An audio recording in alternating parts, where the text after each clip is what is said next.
యువతకు సంప్రదాయ సాంస్కృతిక అంశాలపై అవగాహన కల్పించే దిశలో పలు కార్యక్రమాలు చేపట్టామని ఐఐటి హైదరాబాద్ సంచాలకులు ప్రొఫెసర్ బిఎస్ మూర్తి తెలిపారు.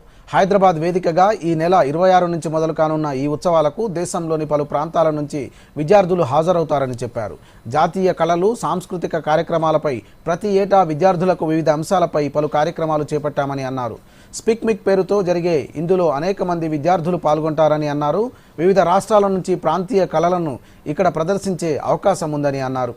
సమ్మేళనం కన్వీనర్ కోన లక్ష్మి మాట్లాడుతూ రేపటి నుంచి జూన్ 10 వరకు జరిగే ఈ కార్యక్రమంలో దేశంలోని పలు రాష్ట్రాలకు చెందిన 15,000 మంది విద్యార్థులు పాల్గొంటారని అన్నారు.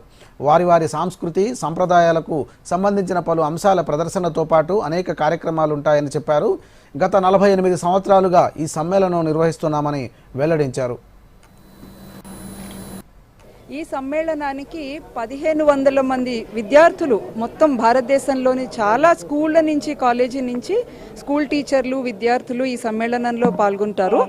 ఈ సమ్మేళనానికి దగ్గర ఒక 250 మంది ఆర్టిస్టులు కూడా, కళాకారులు కూడా వస్తారండి. అందులో క్రాఫ్ట్ ఆర్టిస్టులు అంటే చేతి కళాకారులు, బేసిక్గా క్రాఫ్ట్ ఆర్టిస్టులు అంటాము, హస్తకళలు. అలాగే ఫోక్ డాన్స్లు, మన తెలంగాణ నుంచి గుసాడి ఉంటుంది, అలాగే అస్సాం నుంచి పుంగ్చోళం ఉంటుంది. It's on the website. ఇంకా అందరు స్కూల్స్కి ఏ స్కూల్స్తో మా కనెక్షన్స్ ఉంటాయో ఆ స్కూల్స్ అన్నిటికీ మేమేమో లింక్స్ పంపిస్తుంటాము.